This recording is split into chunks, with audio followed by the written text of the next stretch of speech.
dans votre nouvel épisode de la Pop fait le taf. Nous allons aborder aujourd'hui la question des espaces d'expression dans les entreprises. Quels sont-ils?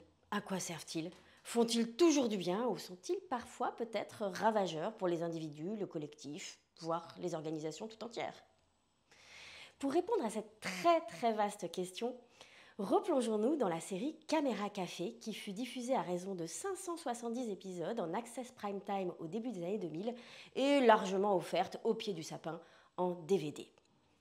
L'originalité de cette série, c'est qu'elle nous place, nous spectateurs, dans la position de la machine à café qui reçoit les conversations des salariés entre eux en contrepartie de la distribution de boissons. Nous voici donc aux premières loges des coulisses de la vie de bureau, où l'on en apprend de belles sur la vie privée d'un tel, où l'on spécule sur l'avenir professionnel ou conjugal de tel ou tel collègue, où l'on discute du matériel, des locaux, des fournisseurs, et puis bien sûr du comportement des managers. Il y a quelque chose dans cette série de très absurde et à la fois très réaliste. Elle nous tend un miroir grossissant de ce que nous faisons au travail quand nous ne travaillons pas. En l'occurrence, parler. Nous parlons beaucoup. D'ailleurs, nous sommes 82% à considérer que les conversations au bureau, le small talk, contribuent à réduire la pénibilité au travail. Autrement dit, avoir des conversations non professionnelles dans le cadre professionnel contribue à notre santé psychique. Mais de quoi parle-t-on?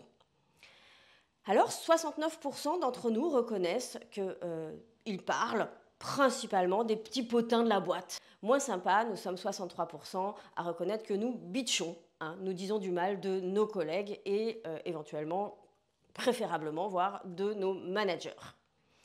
De ce fait, il n'est pas étonnant que les espaces d'expression informels, que ce soit la pause café, la boucle WhatsApp informelle sur laquelle certains sont invités, d'autres pas, fassent l'objet d'une certaine méfiance de la part des représentants de l'employeur.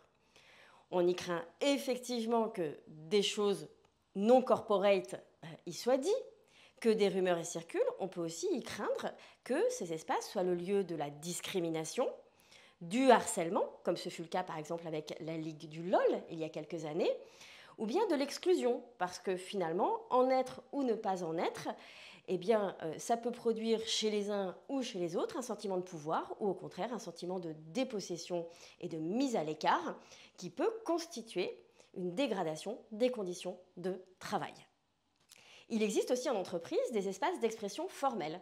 D'ailleurs, sachez-le, le droit consacre le droit d'expression des salariés, charge à l'employeur de mettre en place les conditions de cette expression et de réguler ces espaces dans lesquels les salariés vont pouvoir s'exprimer sur leurs conditions de travail, exprimer des besoins et pourquoi pas proposer des idées, notamment d'amélioration d'un certain nombre de choses, aussi bien en termes de conditions de travail que, pourquoi pas, en termes de développement pour l'entreprise.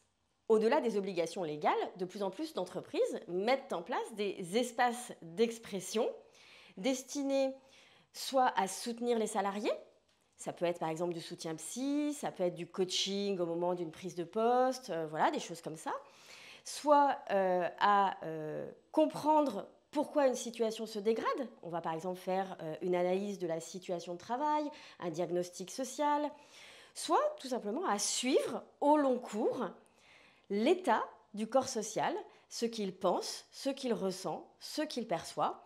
Et ça, c'est ce qu'on va voir avec un certain nombre de baromètres ou d'espaces de discussion. On va avoir aussi des espaces d'expression qui sont des espaces de régulation, notamment des conflits. Ça, c'est ce qu'on va retrouver par exemple avec la médiation.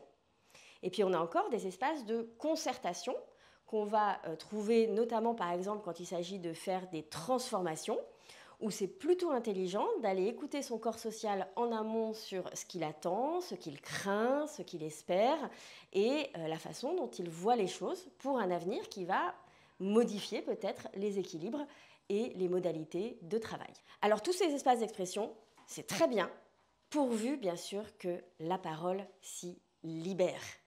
Et qu'on le veuille ou non, ouvrir sa porte pour que chacun puisse entrer dans son bureau, ça ne suffit pas forcément à ce que chacun se sente autorisé à venir parler à son manager.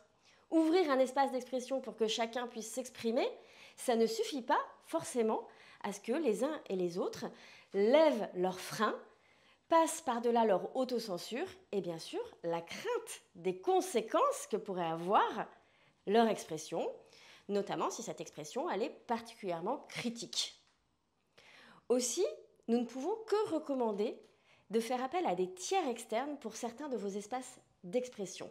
Le rôle du tiers externe, que ce soit par exemple un psy, un coach, un médiateur, un consultant expert de l'animation de ce type d'espace, il va d'abord poser un cadre, il va apporter des garanties de confidentialité et de sécurité de l'espace d'expression, afin d'aller recueillir une matière, par exemple des constats partagés dans une équipe sur ce qui se passe, ce qui va bien, ce qui est plutôt irritant, ce qui est des points de douleur, et pouvoir vous remettre dans des conditions très cadrées un rapport, des impressions qui vous permettront de prendre des décisions sur la base de l'expression de vos salariés, sans pour autant que ceux-ci se sentent mis en difficulté.